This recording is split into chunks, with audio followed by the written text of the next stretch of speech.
తెలంగాణలో teacher eligibility test టెట్కు ఈసారి applications తగ్గాయి. ఈసారి 2,86,386 అప్లికేషన్లు మాత్రమే వచ్చాయి.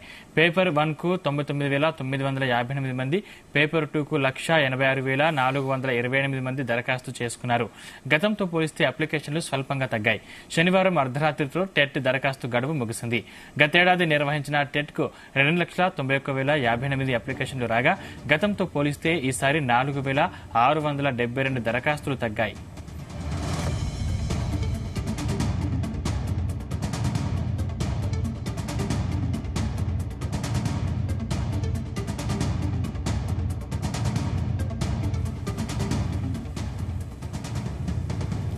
టీచర్ల ప్రమోషన్లకు టెట్ తప్పనిసరి కావడంతో ఈ ఏడాది ఇన్ సర్వీస్ టీచర్లు కూడా దరఖాస్తు చేసుకున్నారు.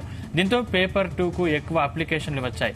పేపర్ 1కు అత్యధికంగా ఆదిలాబాద్ లో 7,163, వికారాబాద్ లో 5,879 అప్లికేషన్లు సబ్మిట్ అయ్యాయి.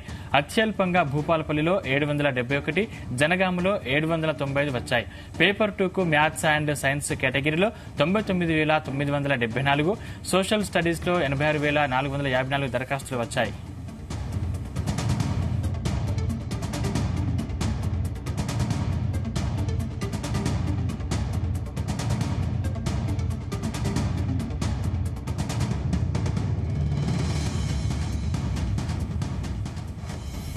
మ్యాథ్స్ కేటగిరీలో అత్యధికంగా నల్గొండలో 7,168, ఖమ్మంలో 5,455 అప్లికేషన్లు రాగా అతి తక్కువగా భూపాలపల్లిలో 935 దరఖాస్తులు వచ్చాయి.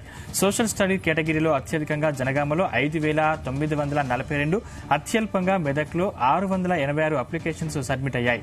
పేపర్ 2కు ఓవరాల్ గా అత్యధికంగా నల్గొండలో 9,162, నిజామాబాద్ లో 9,045 దరఖాస్తులు వచ్చాయి.